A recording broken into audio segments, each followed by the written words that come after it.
Hi, I'm Steve Malave with Telemundo's Enfoque, California. And joining me this week is Sacramento Mayor Darrell Steinberg. Mr. Mayor, thank you so much for being with us. Nice to be with you, Steve. Thank you for having me. Undoubtedly, we've had some very trying weeks for the city of Sacramento with the case of the death of Stephon Clark. And there are many people in the community who feel they are hurting. They are demanding justice. How do we heal our city?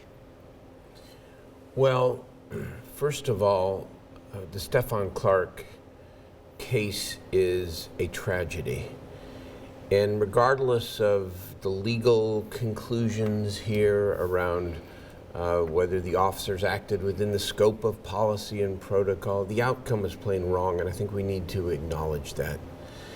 And our goal and our responsibility as a city is to do everything we can to not only ensure that that doesn't happen again by looking at police protocol training and procedure and the issues of race and the relationship between police and our community, but also an opportunity with the national spotlight to address the systemic issues of poverty and income inequality and the state of life, the quality of life in many of our neighborhoods. And that's exactly what we intend to do. So there's tremendous amount of pain and trauma and anguish.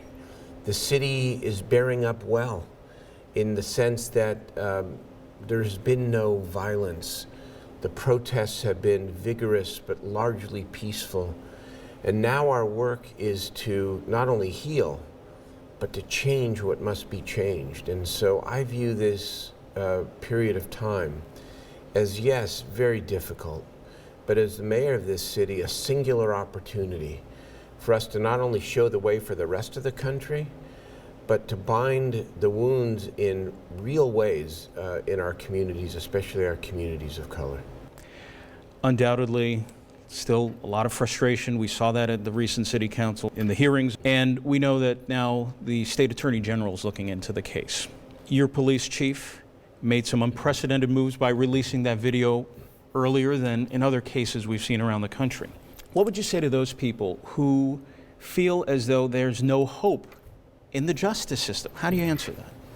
Well, first of all, we're blessed to have a great police chief in the city who did take the unprecedented move to release the video within 3 days, and then contacted the Attorney General and asked if the Attorney General would agree to provide an independent review of the facts of the case and make their own determination, even if it was different from what the district attorney might do. That was a confidence builder.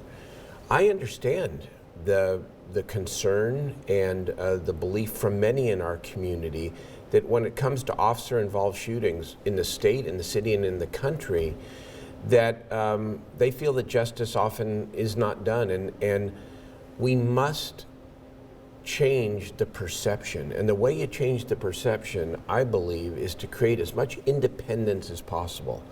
I'm really for the state legislation, in fact, strongly for the state legislation, that would take these decisions in officer-involved shootings that involve the death of a citizen. I would take that out of the hands of the local district attorney in all cases, and with the proper resources, because it would take real resources for the Attorney General here to do it, to allow the Attorney General to do the investigation. I think that would go a long way towards dealing with the perception. I will say in this given instant case, I really praise the Attorney General because he didn't have to agree to step in as he has, and he did, and I thought that was real leadership. Undoubtedly. We are seeing, this gets back to a question of economics and those who have and don't have. You've got a very aggressive agenda and plan called Project Prosper. Can you talk to us a little bit more about that? Yes, I can. I mean, there's a dynamic going on in our city and our community. There's tremendous excitement about what I call the Great Sacramento Renaissance. The fact that Sacramento is becoming known even nationally as a destination city, whether it's our food scene, whether it's the fact that we're considered the green city by Electrify America, the center of innovation and technology. We're making a big announcement this week about our partnership with UC Davis to create an innovation hub in Oak Park. There's a lot of exciting things going on. And yet there is a fundamental disconnect between that excitement and the day-to-day lives of many of the people living in our communities and our neighborhoods.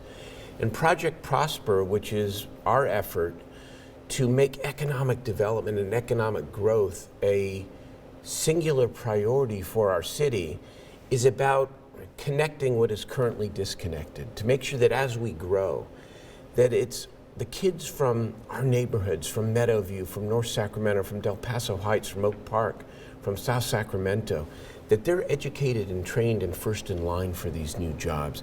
It's about the housing crisis and the increasing cost of housing and stepping in and taking some reasonable measures to provide people relief.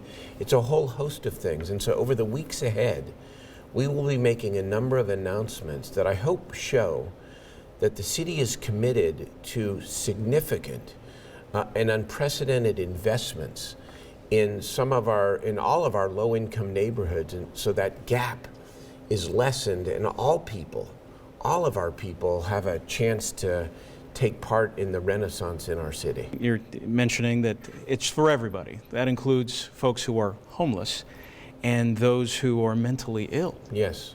You are a champion for the mentally ill, and I know that that's something that you're very passionate about. How does that fit into this Project Prosper? Well, when I was in the state legislature, I authored California's Mental Health Services Act, the so-called millionaire's tax, that has raised $2 billion a year for mental health services in California. And Sacramento County gets its share of that money in the tens of millions of dollars. Look, I believe homelessness is one of the single biggest threats, not only to our humanity, but to our economic future. Because it not only is an issue of conscience, but is the number one issue I hear from the business community, from many of our neighborhoods, because homelessness is not just a core downtown issue, it's spread. And before I became mayor, the numbers in our county increased 85%. So we've been very aggressive about it and purposeful. In my first year, we put together $108 million of federal, state, and local resources to combat this problem. Next month, we're going to have 30 to 35 new clinically trained outreach workers on the streets, intervening with people and not giving up if somebody says, I don't want help. We've got $44 million of mental health services from the county through Prop 63, the Mental Health Services Act. This year, our focus is going to be on housing. We need more triage shelter, like what we've done in North Sacramento. 200 of the most intractable homeless folks who have been on the streets for decades, some of them, are now in shelter. We need to triple that capacity. We seek to build 1,000 efficiency homes and more so we can permanently house people. I've committed to raising $20 million from the private sector to supplement what we're doing publicly to get 2,000 people off the streets over the next 3 years. This is an imperative, and we're going to do our very best again to try to make Sacramento a model of how to do it right. Last question, Mr. Mayor. You have publicly endorsed Gavin Newsom for governor and our current U.S. Senator Dianne Feinstein for re-election. Why did you choose to endorse these two candidates? Well, I've worked very closely with Lieutenant Governor Newsom for many, many years, and he shares my passion for addressing the homeless crisis, the housing crisis, mental health, and I believe he has a great vision for our state, and so I'm proud to support him. On the U.S. Senate race, tougher for me because Kevin De Leon was my dear friend and succeeded me as pro tem in the Senate. I think very, very highly of him. But Senator Feinstein, I think in the era and age of Trump, especially, I just believe we need her experience, her knowledge of the intelligence world and foreign policy, and it's a difficult time, and I just, she's been an ally of mine as well for many, many years, has supported me in my key elections, and I just think at this time she's earned re-election.